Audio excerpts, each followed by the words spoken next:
Deberíamos estar orgullosos de nuestras diferencias, porque en el fondo, ¿qué es ser normal y qué es ser diferente? Larry Lyon.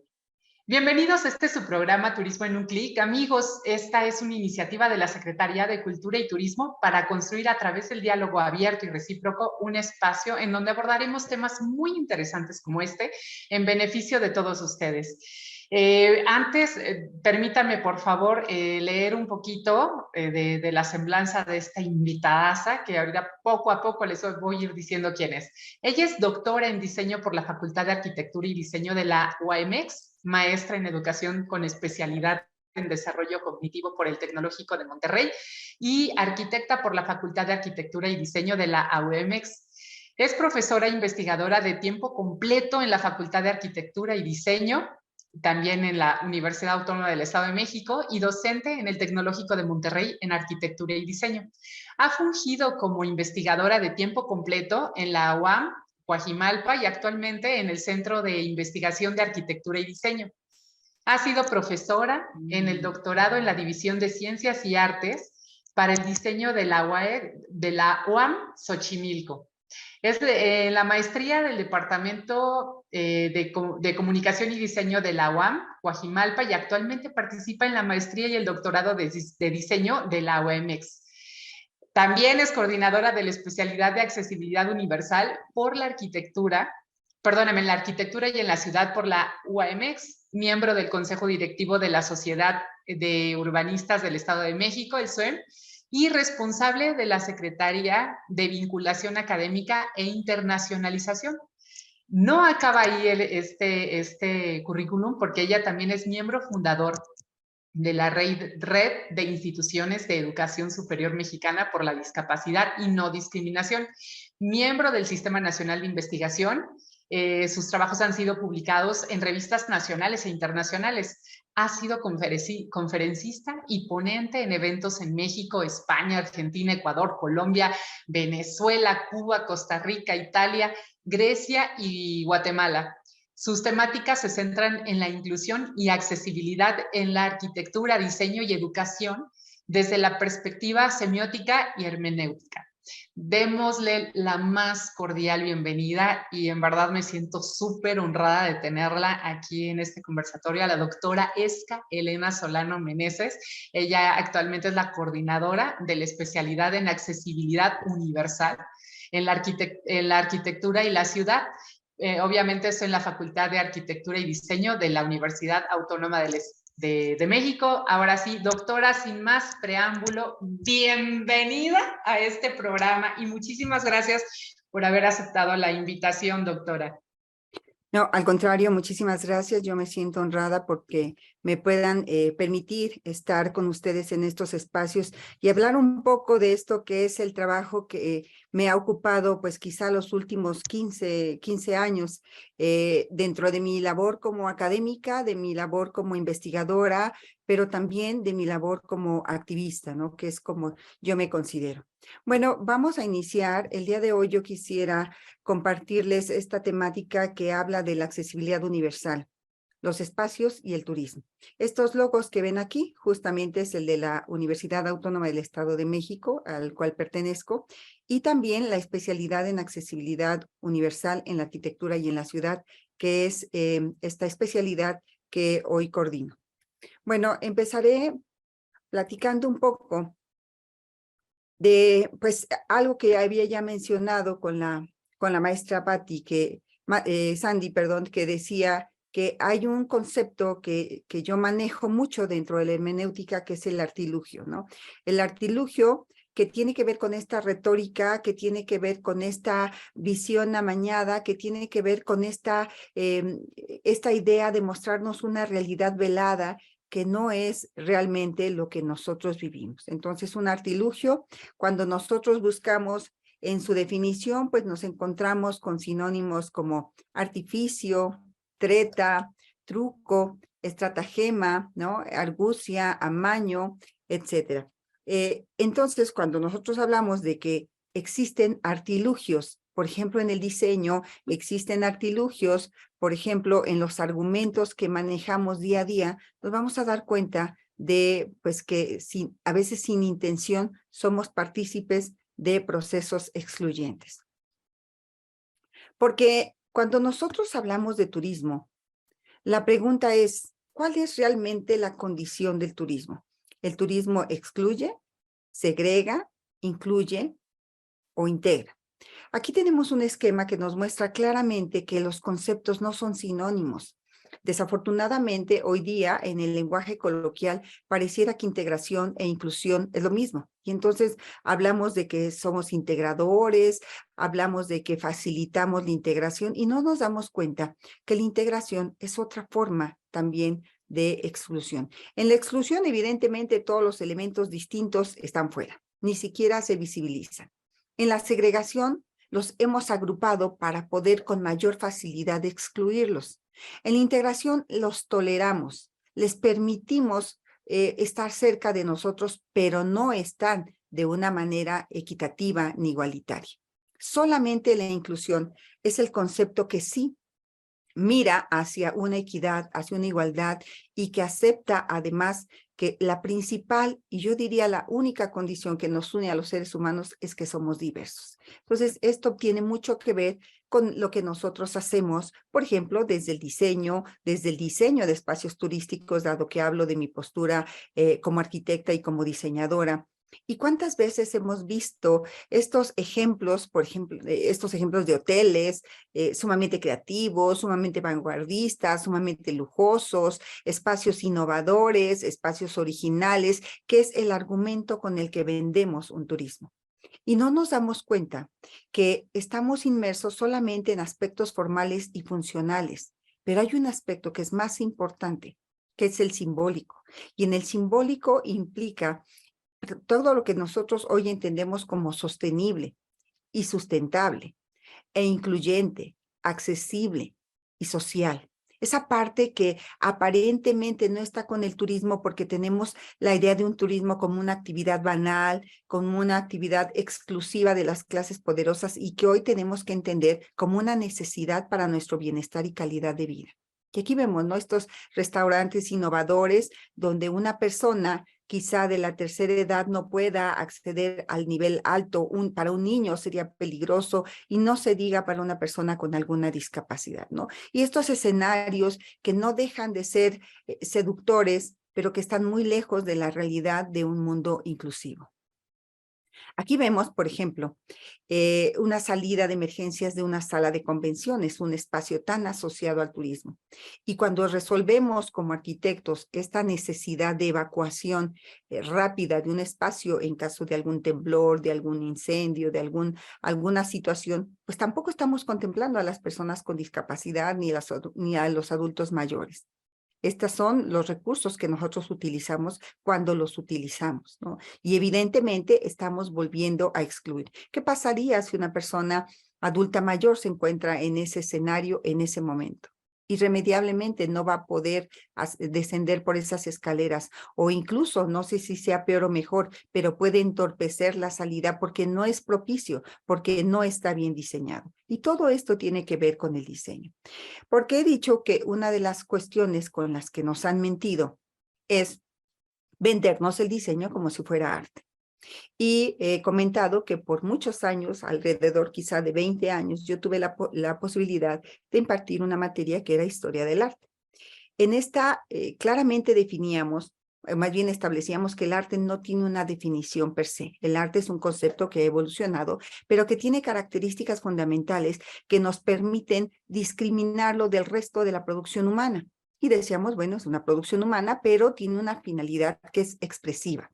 Es única, es irrepetible, tiene valores simbólicos, utiliza un código que busca la expresión y cumple una función estética. Es una manera en que el hombre se expresa sus emociones, sus sentimientos. Pero muy lejos está este arte de lo que es utilitario. El arte no es utilitario, el diseño sí lo es. Y cuando nosotros nos traemos estas ideas de arte a la arquitectura o al diseño, terminamos generando una serie de caprichos inaccesibles, costosos y poco incluyentes. El diseño es una producción humana, pero busca resolver una necesidad práctica y se replica, incluso es industrializable. Tiene valores simbólicos porque tiene que obedecer a su cultura. Utiliza un código porque evidentemente tiene que existir una interfaz, una manera de conectar a la persona con el objeto, con el lugar, pero ese código tiene que ser comprensible por todos. Y además cumple una función utilitaria por encima de cualquier otra función. De manera que aquí el primero de los artilugios. Pensar que la parte importante de un objeto diseñado, de un espacio arquitectónico, turístico, es lo estético. Es una mentira. E insisto, claramente nos dejamos seducir por estas imágenes que sí son preciosas, ¿no? Que sí nos evocan a una necesidad de estar ahí. Pero cuando una persona se encuentra en ese lugar, tiene que tener ciertas capacidades y ciertas habilitaciones para hacer uso de él. Es como si hubiera un código de etiqueta. Aquí entran algunas personas y otras no. ¿No? Esto lo pueden disfrutar unas personas y otras no. Y no estoy hablando solamente de la cuestión económica, que ya es excluyente, sino estoy hablando de la capacidad del cuerpo humano, ¿no? Hay una teoría que habla del capacitismo, en donde evaluamos a las personas por lo que pueden hacer. Y dentro de este capacitismo excluimos a todas las personas que no consideramos funcionales. Y ahí se encuentran, por supuesto, las personas adultas mayores que ya no pueden caminar, que ya no ven bien, que ya no tienen una buena capacidad de orientación, y por supuesto a las personas con discapacidad. No lejos están las personas enfermas y quizá también algunas personas con condiciones, por ejemplo, de obesidad, ¿no? En donde quizá en esa hamaca no puedan sentarse o quizá también terminen por romper alguna tabla porque nuestro diseño está específicamente limitado a ciertas condiciones, a ciertas tallas, a ciertas medidas, a ciertos pesos. Aquí vemos como finalmente algo que es importante mencionar es que el turismo también es un compromiso social, porque además emana de una serie de derechos como el derecho a la ciudad, como el derecho a la inclusión, como el derecho a la accesibilidad universal, que trastoca todas las actividades humanas. Así es de que sí, debe ser accesible la salud, la educación, la seguridad, por supuesto que también la recreación tiene que estar al alcance de todos, porque ya conocemos cuáles pueden ser las condiciones psicológicas de una persona que carece de este tipo de necesidades. Así es de que el turismo social ha de mirar a todos esos grupos segregados, ¿no? Darnos cuenta que estamos quizá infringiendo el derecho de algunas personas si nosotros no hacemos las adecuaciones o los ajustes razonables para que las personas puedan disfrutar de los espacios. Aquí vemos una adaptación en una playa. Y vemos cómo también la información es importante, porque cuando pensamos en espacios, muchas veces pensamos solo en el restaurante, solo en el hotel, solo en el centro de convenciones, pero difícilmente nuestra imaginación se va hacia la comunicación, hacia la información. Y si la información no es accesible, de nada va a servir que el espacio sea accesible. Es importante entender que la accesibilidad tiene un carácter sistémico. Y sistémico es un concepto que proviene del organismo humano, ¿no? Donde el páncreas afecta la función del hígado y el hígado afecta la función del corazón y sucesivamente. La accesibilidad universal tiene este esquema. Si no hay un transporte accesible, las personas no pueden llegar al lugar. Y si en el lugar no hay información accesible, las personas no van a poder desplazarse. Y si además nos encontramos con barreras físicas, institucionales o actitudinales, las personas no van a poder gozar de estos espacios. Entonces, a esto se le llama cadena de accesibilidad. Mirar todo aquello que una persona va a tener que enfrentarse de un punto A a un punto B para que todo esté resuelto en términos de la accesibilidad universal. Hay un segundo artilugio que tiene que ver con el diseño y obviamente con el turismo. Pensar que tenemos que pensar solo en las mayorías. Esta es una idea, insisto, vendida quizá desde la mercadotecnia y quizá desde la industrialización, donde para producir de manera eficaz y económica hay que generar un prototipo y replicar ese prototipo como si todas las personas tuviéramos las mismas necesidades, los mismos deseos, las mismas capacidades y un largo etcétera. Y no es así. He dicho que la característica que nos une como seres humanos es que somos diversos. Somos diversos en posición económica, diversos en condiciones culturales, diversos en capacidad del cuerpo, diversos en formas de pensar. Entonces, no vamos a tener la misma oferta para un público tan diferente. Tenemos que pensar en minoría, tenemos que pensar en el ser humano, tenemos que pensar en la diversidad.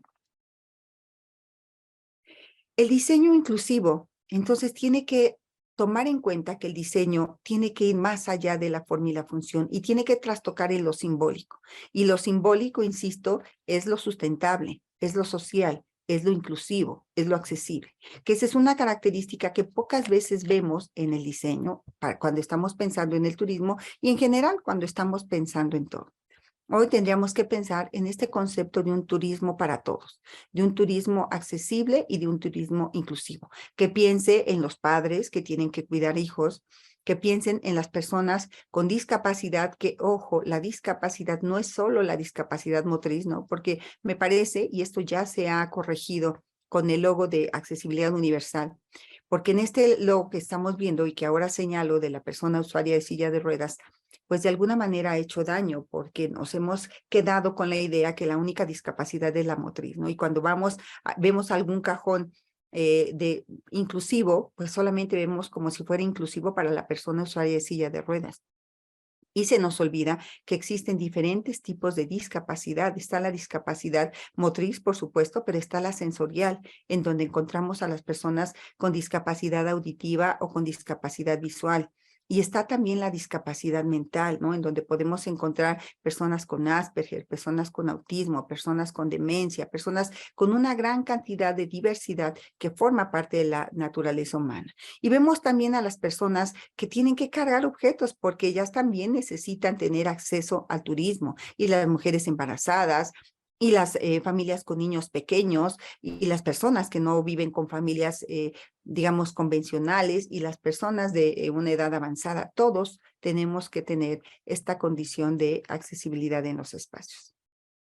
Aquí vemos algunos ejemplos de cómo sí podemos hacer turismo accesible. Y cómo además, si lo miramos quizá con un enfoque desde mi punto de vista un tanto más perverso, pero real, también hay éxito económico cuando se asocia la accesibilidad universal a los servicios turísticos, porque evidentemente la oferta y la demanda crece, porque México es uno de los países que más turistas recibe, sobre todo de Canadá, de algunos países de Europa, y son en su gran mayoría personas adultas mayores.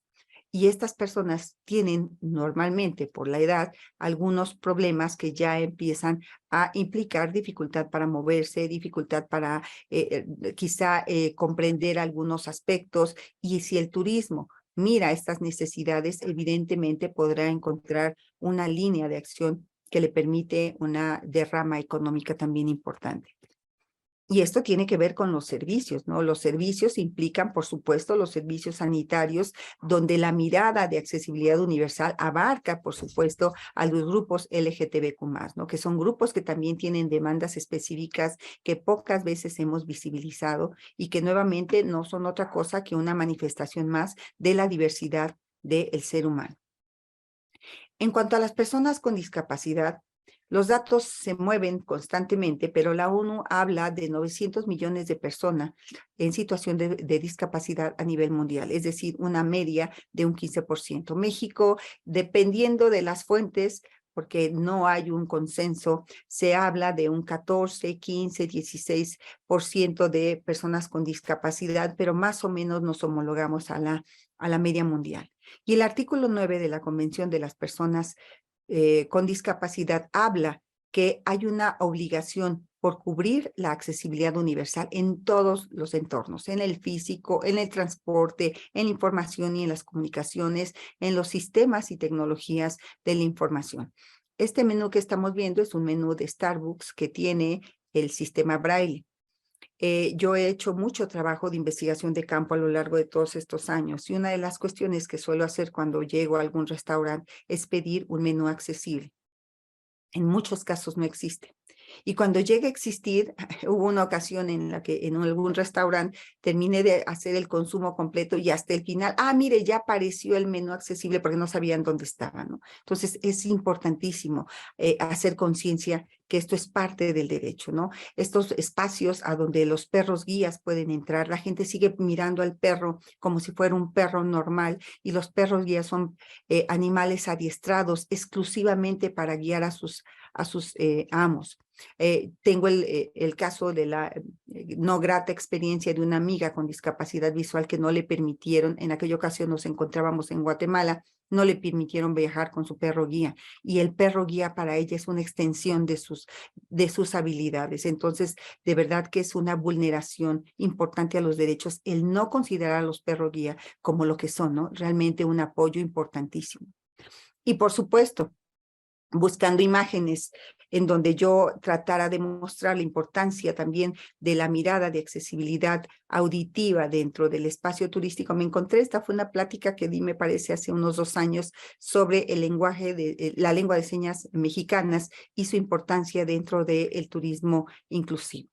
Y el turismo inclusivo, por supuesto que también ha de mirar hacia las personas adultas mayores, ¿no? Hay un turismo que ustedes conocen con distintivo G, que está específicamente mirando a esta que quizá de una manera, con cierto eufemismo, le llaman la edad dorada, ¿no? Yo creo que tiene algo de importante que sea dorada, pero también hay que abrir las condiciones para que realmente sea una edad dorada, ¿no? Hay que reconocer que las personas, y todas tenemos esta condición, conforme nos vamos haciendo mayores, empezamos a tener dificultades para ver, para oír, para movernos, para poder manipular objetos, para desplazarnos y para entender la información. Poco a poco todo se nos va haciendo más complicado. Aquí hay algunos estudios de movilidad, pero no solamente la movilidad, he dicho. Mucho tiene que ver también con el deterioro cognitivo, y la accesibilidad universal también mira hacia el deterioro cognitivo.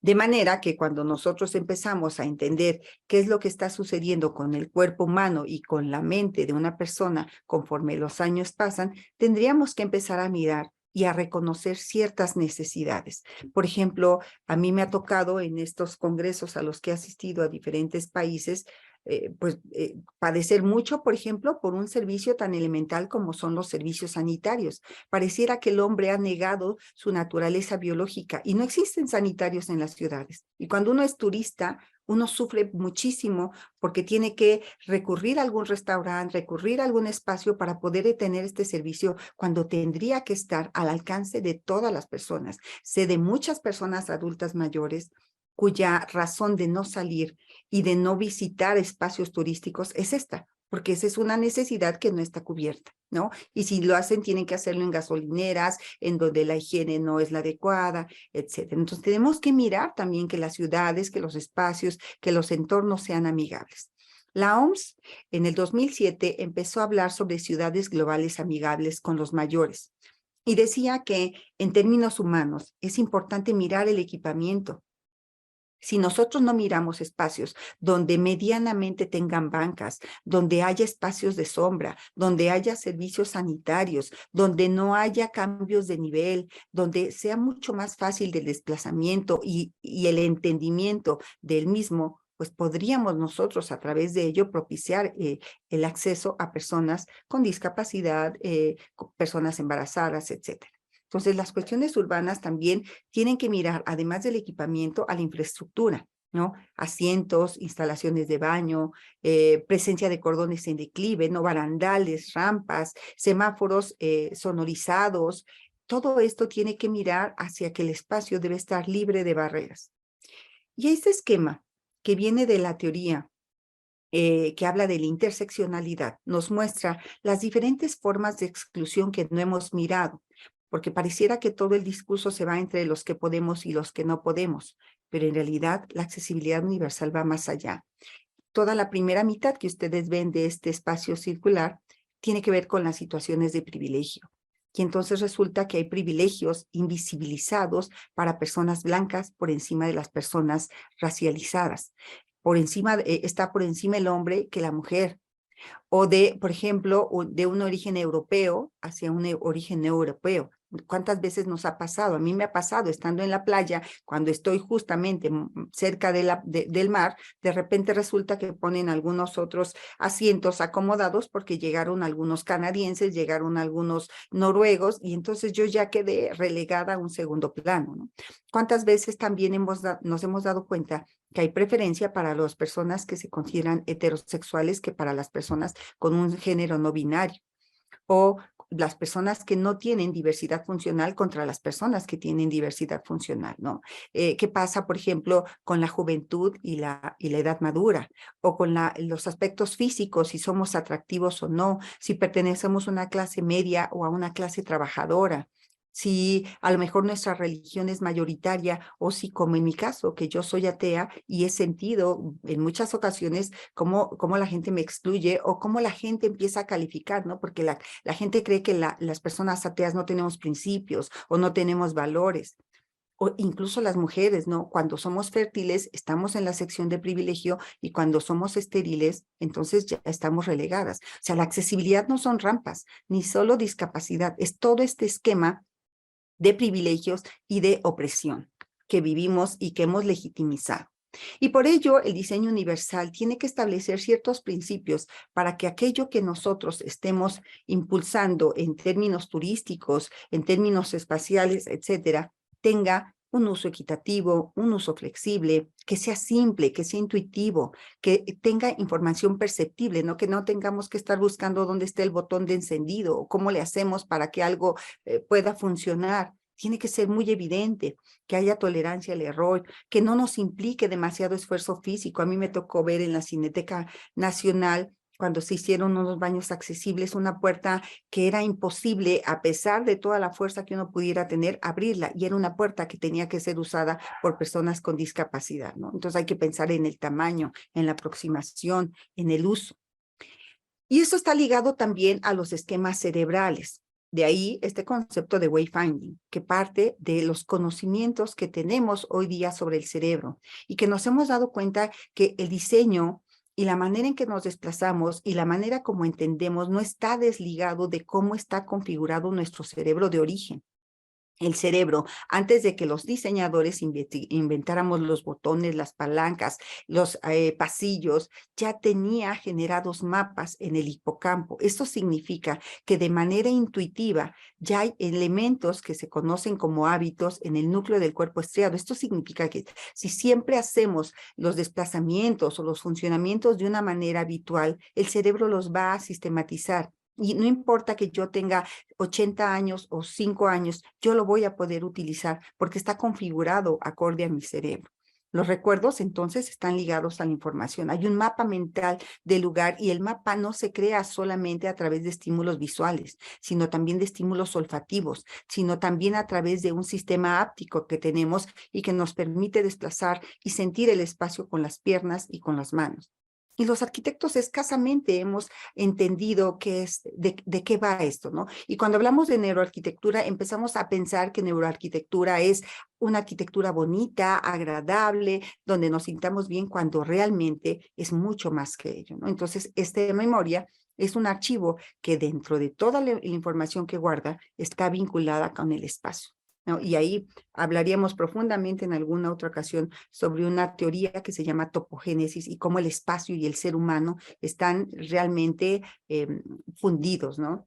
En aspectos simbólicos. Y de ahí el Weishaupt entonces empieza a decir, bueno, si el cerebro ya tiene una manera de funcionar, entonces los diseñadores, los que hacemos estos entornos turísticos, tenemos que entender qué está pasando y darnos cuenta cómo tienen que ser estos espacios. Entonces, cuando nosotros hablamos de ello, nos damos cuenta que los procesos tienen que basarse en procedimientos perceptivos. ¿Cómo obtengo la información? ¿A través de qué canales? Entonces, si yo voy a poner un botón en un museo, ese botón me puede dar información auditiva, pero también me puede dar información visual, pero también me puede dar información de todas las formas que a través de los estímulos podemos recibir, ¿no? Incluso el olor, ¿no? Que además, no sé si lo sepan, pero justamente el olfato es el más primitivo de los sentidos, es el único que no pasa por el cerebro en su procesamiento. La vista procesa en el cerebro y construye una imagen, pero en el olfato esto no ocurre. Es nuestro sentido más reptiliano y no lo estamos utilizando. Existen también procedimientos cognitivos que tienen que ver con cómo almacenamos la información para poder desplazarnos, y esto es importantísimo, por ejemplo, para sistemas de evacuación accesible. Y procedimientos de interacción que tienen que ver con la información que se va procesando obliga a las personas a actualizarse en términos de su entorno y posición.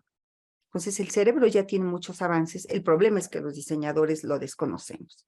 Pero, ¿cuáles serían las maneras de hacer que estos espacios turísticos puedan ser accesibles? Bueno, tenemos que crear una identidad, algo que sea un elemento que nos permita identificar en dónde estamos, hacia dónde vamos, cuáles son los puntos de referencia, que nuestras rutas estén bien estructuradas y que además se vayan creando regiones y subregiones que nos permitan, dada la vista o dado el sonido, porque las personas con discapacidad visual se apoyan mucho en el sonido, saber en dónde se encuentran, ser muy evidentes.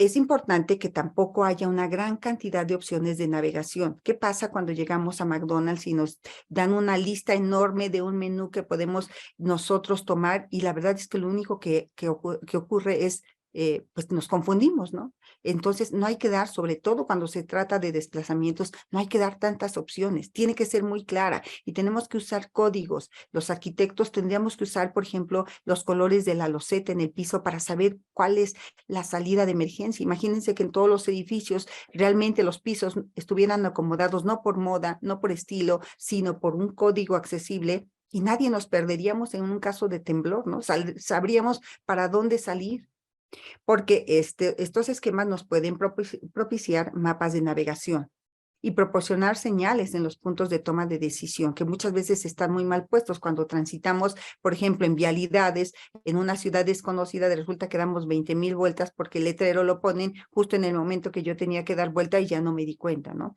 Y siempre mostrar lo que se avecina, de manera que la gente tenga muy claro hacia dónde va.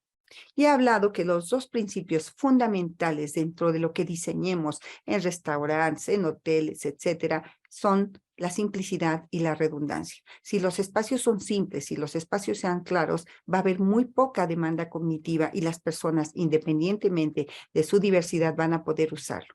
Y la simplicidad, insisto, junto con la redundancia, permite recurrir a la intuición de los modelos mentales que ya están preconfigurados en nuestro cerebro.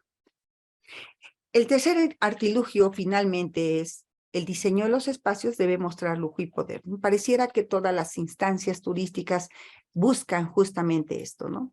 Cuando no nos hemos dado cuenta que hay una relación muy directa entre exclusividad y exclusión.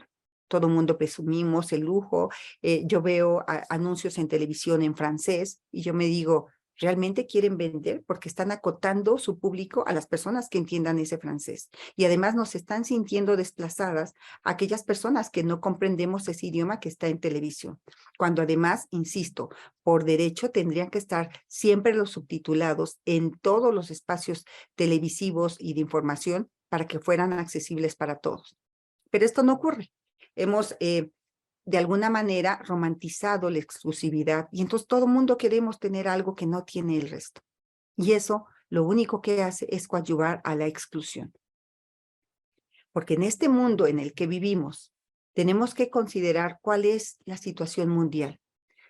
El 70% de la población mundial se encuentra en situación de pobreza. Y entonces tendríamos, me pregunto yo, que seguir pensando que el turismo es solo para ricos, que el turismo es solo para las personas que tienen una capacidad económica desbordada. ¿Y qué pasa con el resto? Sí he comentado a lo largo de mi presentación que es muy importante que las personas tengan derecho a la recreación.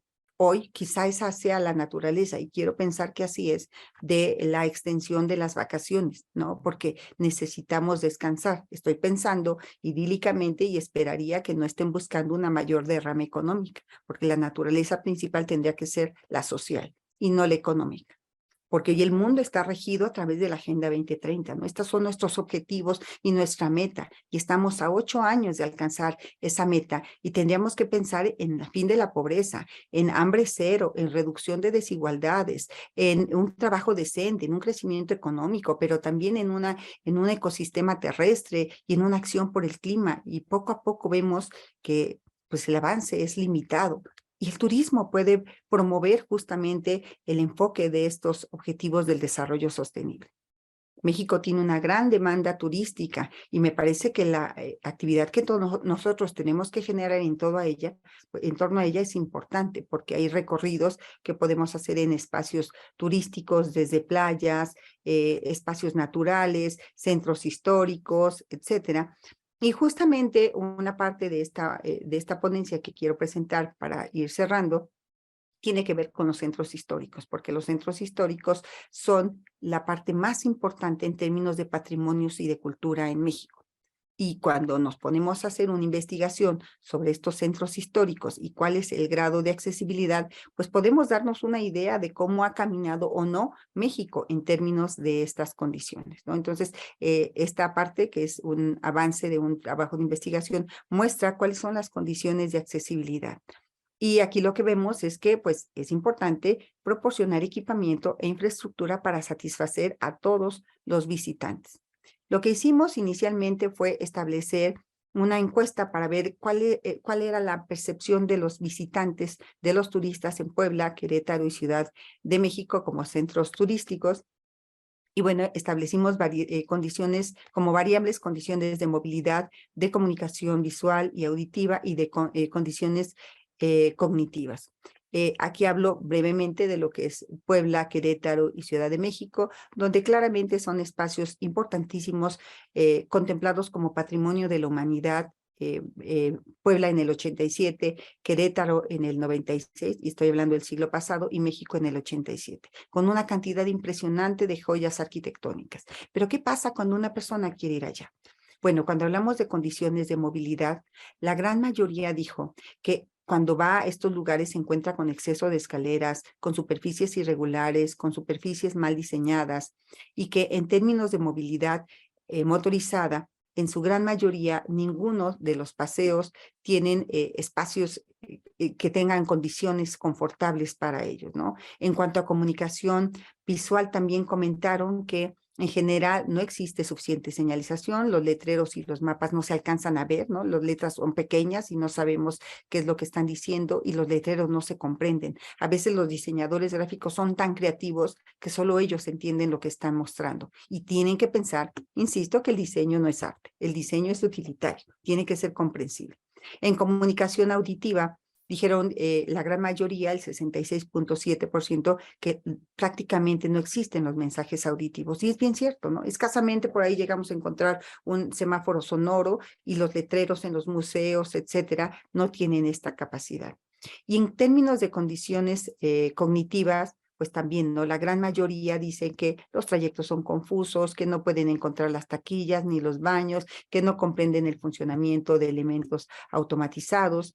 Y bueno, importante fue que en estos hallazgos nos dimos cuenta que es importante, por ejemplo, para ellos la ubicación estratégica de estacionamientos, y esto es algo que quizá nunca habíamos considerado, ¿no? Como que el estacionamiento es una cosa como en la última fila de lo que los prestadores de servicios consideran, y no, habría que considerarlo. También la mejora necesaria de pavimentos, de amplitud, porque las calles son justamente la conexión entre los espacios turísticos, la regulación del nivel de ruido y la claridad de la señalización. Y ya para terminar esta investigación, lo que hicimos fue irnos a estos centros históricos y ver cuáles son sus condiciones, nuevamente en términos de movilidad, en términos de cognición y en términos de información. Por ejemplo, Puebla, afortunadamente, en su centro histórico ya eliminó las banquetas y tiene algunos espacios que ha convertido en peatonales, y en algunos casos con guías tactopodales o podotáctiles, que son estas losetas que permiten a las personas con discapacidad visual su desplazamiento. También vemos que los espacios son claros, que la nomenclatura es muy afortunada en Puebla porque las calles van numeradas. Entonces, si yo estoy en la calle 3 Poniente, sé claramente para dónde desplazarme si quiero ir a la calle 4 Norte, lo cual no ocurre, por ejemplo, en otras ciudades donde los nombres son nominales. Y entonces, pues un Juárez no me da ninguna información respecto a un Morelos, ¿no? No sé qué distancia hay con ellos, y entonces eso no ayuda a la ubicación. En el centro histórico estamos viendo cómo también de Querétaro han hecho adecuaciones afortunadas. Lo desafortunado es que es muy acotado el espacio, ¿no? Quizás son 5 cuadras por 5 cuadras, donde las personas con discapacidad, personas adultas mayores, pueden caminar sin problemas porque ya no hay desniveles. Pero desafortunadamente, en términos de información, estos son los tipos de letreros, ¿no? O sea, es inaccesible para cualquiera, y mucho más para las personas que ya tienen cierto deterioro de la vista, y mucho más allá para quienes carecen de ella, ¿no? Los formatos son tan estilizados que difícilmente pueden ser accesibles. Y lo que nuevamente vuelve a ser afortunado en Querétaro es la traza legible. Desafortunadamente, la nomenclatura es nominal, entonces tiene nombres de personajes importantes y eso nuevamente no nos da pauta de ubicación dentro del centro histórico de Querétaro.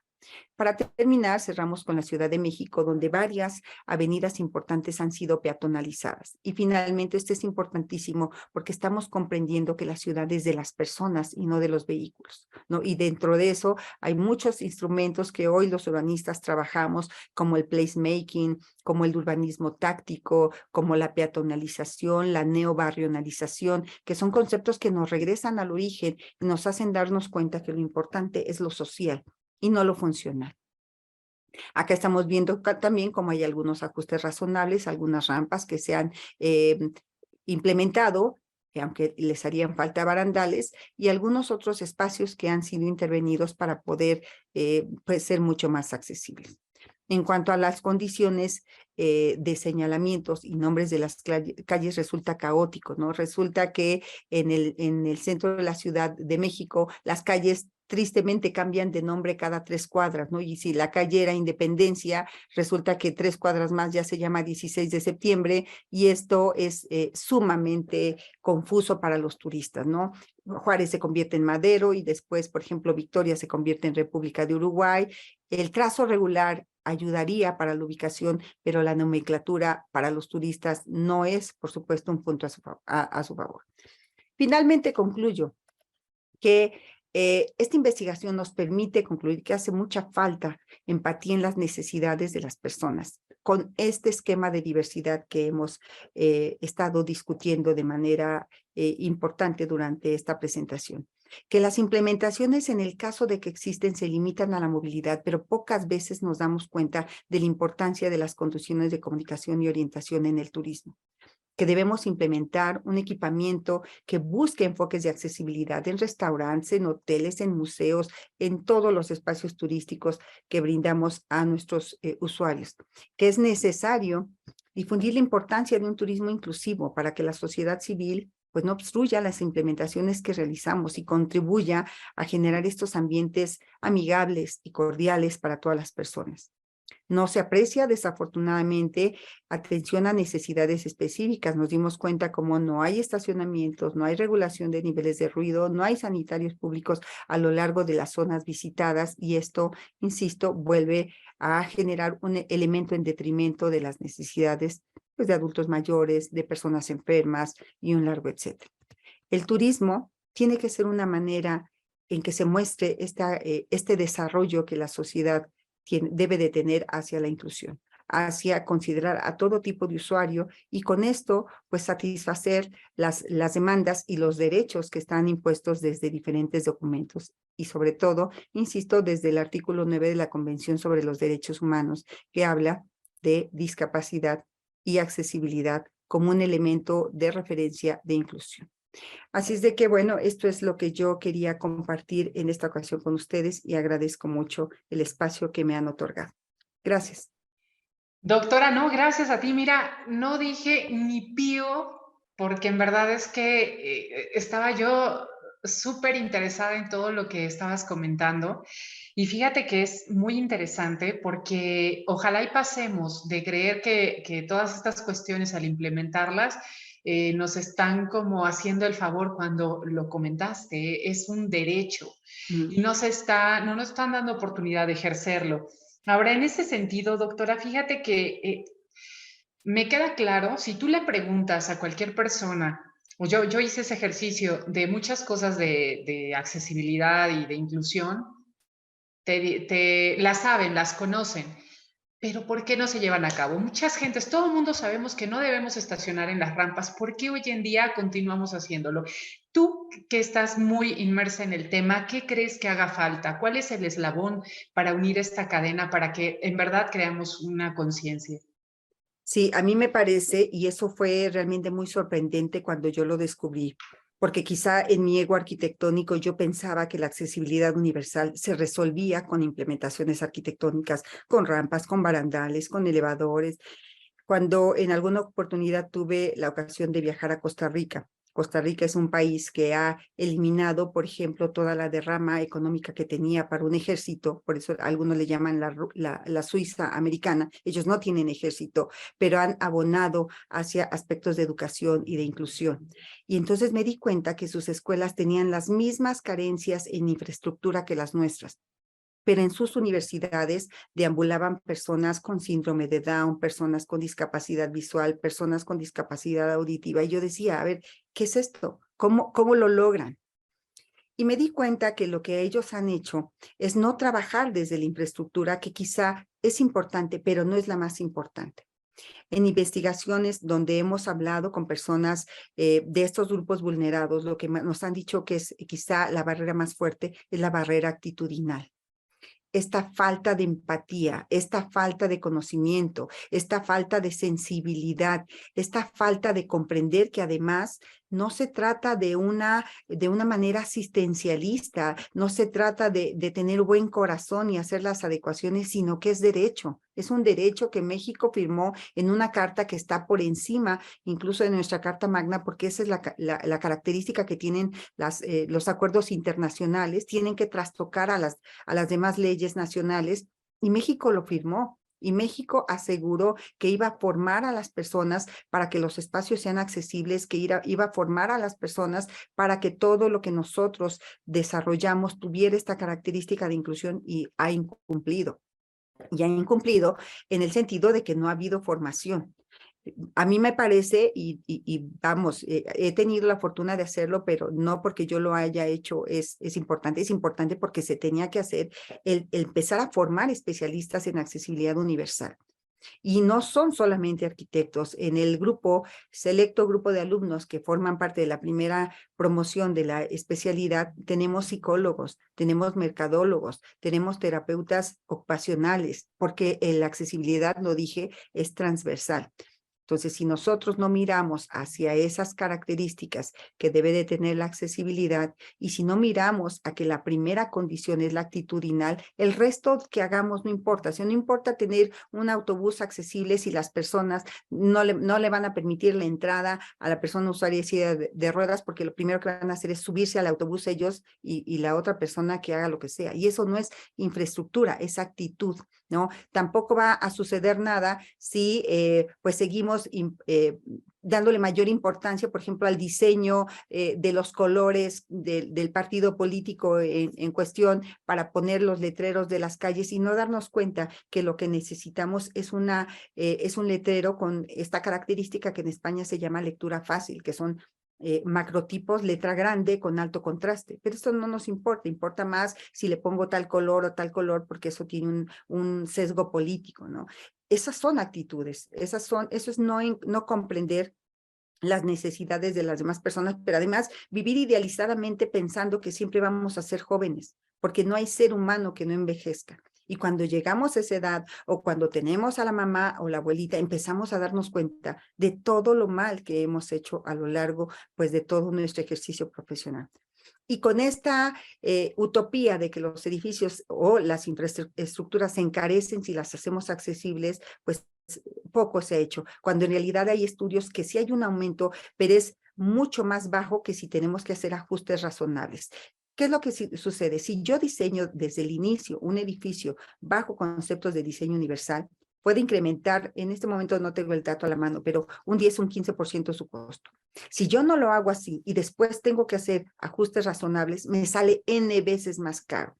Entonces, lo que tenemos que hacer son edificios accesibles desde su diseño, y los que no lo son, es nuestro compromiso hacerlos accesibles a pesar de los costos, porque pareciera ser que hay una balanza, ¿no? Beneficio social, costo, y pareciera ser que siempre gana el costo, ¿no? Entonces, nos importa más el dinero que la calidad de vida. Los ODS claramente nos enfocan hacia la calidad de vida, hacia el bienestar, hacia una equidad, hacia una reducción de desigualdades. ¿Cómo hacerlo si seguimos haciendo rampas que tienen la misma pendiente que las escaleras? O sea, ni con un diablito las podemos subir, ¿no? Y las personas con discapacidad no son bultos. Hay 3 elementos que tienen que ir de la mano junto a la accesibilidad: el derecho, la dignidad Y por supuesto, la autonomía. Si hay una rampa en donde las personas no pueden acceder por sí solas, está mal diseñada. Todavía en los reglamentos hay quienes hablan de un 9-8% y no es cierto. Tiene que ser de un 6%. Pero claro, como queda una rampa tan larga, pues qué flojera hacerla y qué caro y no se hace. Entonces, hay mucho que hacer, pero la base fundamental es la actitud. Y la actitud solamente va a cambiar a través de la cultura, ¿no? Entonces, en vez de que en la televisión tengamos 20,000 anuncios de Coca-Cola, ¿por qué no poner anuncios donde entendamos qué es la discapacidad, donde entendamos que es un derecho y donde eliminemos, por ejemplo, estos enfoques que se venden en el Teletón, ¿no? Que es un enfoque de un modelo superado, donde tenemos que contribuir a través de esto que le llaman el porno inspiracional, ¿no? Ay, pobrecito, o es el superhéroe que pudo contra las barreras. Ambos conceptos están errados. Son seres humanos, son seres dignos y no les tenemos que dar dádivas. Tienen derecho al turismo y a todos los beneficios de un mundo que hoy debemos compartir con ellos. Muy bien, doctora, hay infinidad de preguntas, nos están bombardeando. El tema es de que el tiempo ya nos comió. Vamos a dar oportunidad, tenemos 2 minutos y los vamos a utilizar, si te parece muy bien, doctora, para contestar una pregunta que tenemos de María Ángel Zapata García, y ella nos pregunta, ¿cuál es la infraestructura básica para que un hotel, un restaurante se considere accesible? Ok, tiene que mirar hacia los diferentes tipos o grupos que he hablado, ¿no? Entonces tenemos que pensar en las personas adultas mayores. Eso significa eliminación de desniveles hasta lo más posible, tener formas resueltas de circulación horizontal y vertical, tener los espacios suficientes en los sanitarios, por ejemplo, para un usuario de silla de ruedas. Se debería de optar más por una puerta deslizable que una puerta abatible. Yo recientemente albergué aquí en Toluca a una alumna con discapacidad motriz y resulta que viví con ella toda su experiencia y hay baños públicos en los cuales ella entra con su silla de ruedas y la silla de ruedas ocupa el espacio de batimiento de la puerta y no puede cerrar la puerta. Entonces tiene que hacer sus necesidades con la puerta abierta porque la silla no entra y la puerta no cierra. Cuando yo en muchas entrevistas he leído que la puerta más apropiada para las personas usuarias de silla de ruedas son las desplazables, las corredizas, porque esas no implican abatimiento. Y en ningún aeropuerto y en ningún restaurante y en ningún lugar he visto ese uso de puertas, porque también es cierto que en el diseño no hay diseño participativo. No se les pregunta a ellos qué es lo que necesitan. Entonces, esa sería una parte. Pero también hay que pensar en las personas con discapacidad auditiva, ¿no? Y tendríamos que tener servidores que manejen la lengua de señas mexicanas y que haya la señalética suficiente para que ellos la puedan comprender. Y lo mismo para la discapacidad visual, que existe el braille, pero que también existan elementos auditivos para que ellos puedan reconocer los estímulos. Pero también hay que pensar en las personas, insisto, con esta distinción G, en donde pues tienen necesidad de usar constantemente los sanitarios. Tenemos que pensar también en los grupos LGTBQ+, no pensar en géneros binarios, no poner vestidores hombre-mujer, no poner sanitarios hombre-mujer. A mí me tocó en Milán hacer una fila para entrar al baño y estábamos formados señores de edad avanzada, mujeres, hombres, o sea, todos entran a un mismo sanitario, es otra cultura. No, ahí nadie se excluye, todos usamos los sanitarios. En México esto no existe. Me parece que tenemos que abonar mucho a esa actitud, a esa cultura. Y bueno, así Es me correcto. podría seguir con una serie de lineamientos, pero lo que hay que hacer es mirar la diversidad, en qué somos Ok. diferentes y buscar atendernos a todos. Excelente. Doctora, por último, de verdad no quiero, son de las veces que me resisto a que acabe, pero bueno, todo tiene un fin. Doctora, ¿dónde te podemos localizar? ¿Nos puedes compartir tus redes, por Claro que favor? sí. Bueno, yo me encuentro en la Facultad de Arquitectura y Diseño, en el Centro de Investigación de Arquitectura y Diseño. Estoy a cargo de la coordinación de la especialidad en accesibilidad universal, una especialidad nueva, una especialidad que no existe en América Latina. Yo tuve que hacer el trabajo de un estudio de factibilidad para ver cuáles eran las condiciones y hay escasamente por ahí algunas diplomaturas, como le llaman en Argentina, hay algunos posgrados en España, pero no hay nada que capacite y profesionalice a las personas para hacer accesibles los espacios, los entornos, la comunicación, etcétera. Esta es la primera ocasión en que se ofrece. Afortunadamente contamos ya con el apoyo de CONACYT. El 85% de los alumnos están becados, reciben beca CONACYT, y 3 de nuestros 12 alumnos recibieron recientemente la beca de retribución social por el trabajo que están haciendo. Es decir, este es un trabajo que es como un rizoma, se va multiplicando, ¿no? Después de mí vienen otros docentes, y después de los docentes vienen los alumnos, y después de los alumnos sus otros compañeros, y así es como tenemos, me parece, que trabajar. Mi correo electrónico es escasolano@gmail. Y bueno, claramente pueden buscarme en pues incluso en Google, ¿no? Si ponen mi nombre van a aparecer varias de mis publicaciones, y con gusto yo le paso a la maestra Sandy Mata las ligas de espacios académicos, de repositorios universitarios, de un espacio que se llama Academia Edu, ResearchGate, etcétera, donde están mis publicaciones que deben andar alrededor de unas 80 entre capítulos de libros, artículos en revistas indexadas nacionales e internacionales, donde la temática es evidentemente la accesibilidad, la inclusión, la arquitectura, la educación, que también me importan mucho, y todo desde este esquema de la semiótica, de cómo se forman los códigos, y de la hermenéutica, cómo interpretamos los espacios, los mensajes, las percepciones, etcétera. Pues qué interesante, doctora. En verdad, un agasajo, un placer haberte Gracias. tenido aquí. Y No, al bueno, contrario. pues también ustedes, amigos, agradecerles a nombre de la secretaria Marcela González Salas, nuestra titular de la Secretaría de Cultura y Turismo, también a nombre de nuestra subsecretaria, la licenciada Denise Ugalde Alegría, y por supuesto de nuestra directora general, la licenciada Alexa Reyes Nader, agradecerles la atención, y los esperamos en la próxima, amigos. Que tengan muy buen día. Hasta luego. Gracias, hasta luego.